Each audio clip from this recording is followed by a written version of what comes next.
جب کوئی شخص فوت ہو جاتا ہے تو اس کے اعمال کا سلسلہ ختم ہو جاتا ہے۔ جب آپ تھے تو آپ نماز بھی پڑھتے تھے اور آپ کے نامہ اعمال میں اس کا ثواب درج ہوتا تھا۔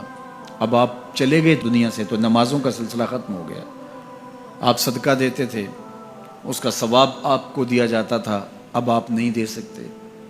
آپ تسبیحات کرتے تھے، آپ کسی کی مدد کرتے تھے، آپ لوگوں کو راستہ دکھاتے تھے، راستے میں پڑی ہوئی چیز اٹھا لیتے تھے، کسی پیاسے کو پانی پلا دیتے تھے، کسی بھوکے کو کھانا کھلا دیتے تھے، کسی برہنہ وجود کو لباس دے دیتے تھے، کسی کا بیٹھ کے دکھ سن لیتے تھے، کسی کی مشکل میں کام آ جاتے تھے۔ آپ حج کرتے تھے، آپ عمرے کرتے تھے، آپ قرآن مجید کی تلاوت کرتے تھے، یہ کتنے اعمال خیر تھے جو آپ بجا لاتے تھے۔ لیکن جب موت آئی تو یہ سب کچھ ختم ہو گیا، الا من ثلاثہ، لیکن 3 اعمال کا ثواب ہے جو اس کے نامہ اعمال میں درج ہوتا رہتا ہے۔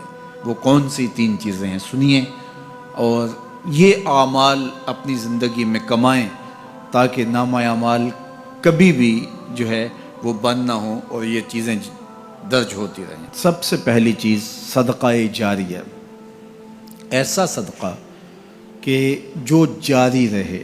آپ نے مسجد تعمیر کروا دی، جب تک وہ مسجد موجود رہے گی اور لوگ اس مسجد کے اندر نماز پڑھتے رہیں گے، ان کی پیشانیاں سجدہ ریز ہوتی رہیں گی، تو نماز پڑھنے والوں کو تو ثواب ملتا ہی رہے گا، جنہوں نے مسجد تعمیر کروائی ان کے نامہ اعمال کے اندر بھی ثواب درج ہوتا رہے گا۔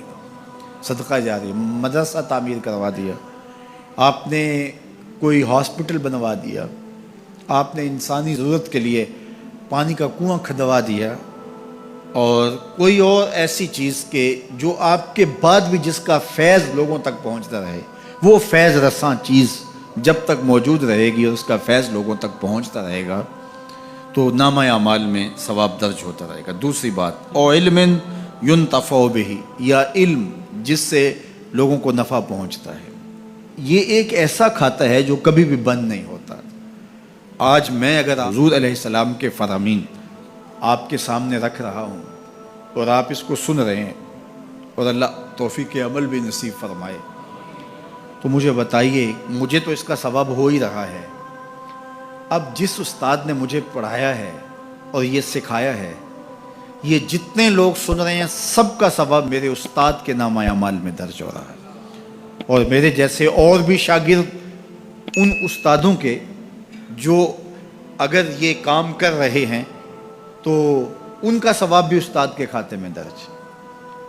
اب اس کا ثواب پھر ان کے استاد کے کھاتے میں درج، اور پھر ہمارے استادوں کے جتنے بھی ہم سبق تھے سب کا ثواب ان استادوں کے کھاتے میں درج، اور پھر ان کا ان کے کھاتے میں، اور یہ چلتے چلتے حضرت ابو ہریرہ کے کھاتے میں چلا گیا، اور پھر ان کا ثواب رسول کریم کے کھاتے میں گیا۔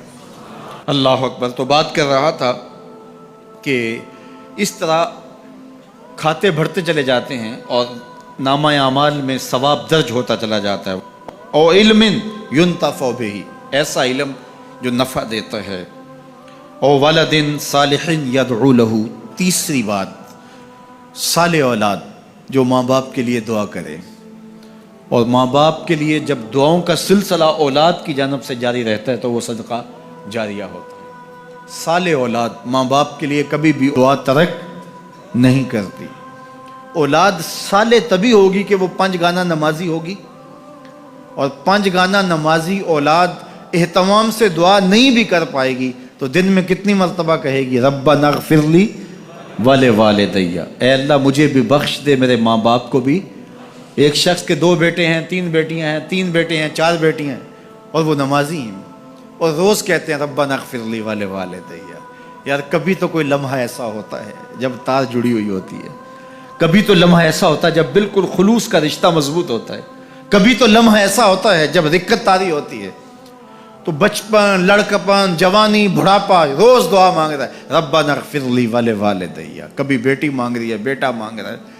تو صالح اولاد کی دعائیں ماں باپ کے درجوں کی بلندی کا ذریعہ ہے۔ تو 3 چیزیں ارشاد فرمایا کہ یہ منقطع نہیں ہوتی، صدقہ جاریہ، علم نافع، اور صالح اولاد۔ اللہ ہمیں صدقہ جاریہ کی توفیق بھی دے، اور اللہ ہمیں علم نافع سیکھنے اور علم نافع آگے منتقل کرنے کی توفیق بھی دے، اور اللہ جل شانہ ہمیں توفیق عطا کرے کہ ہم اپنی اولاد کی ایسی تربیت کریں کہ کل ہمارے لیے وہ صدقہ جاریہ بنیں، اور ہمارے مرنے کے بعد بھی اور ہماری زندگی میں بھی ہمارے نامہ اعمال میں نیکیوں کے درج ہونے کا سبب و ذریعہ ہو، اور ہمارے لیے دعاؤں کا سلسلہ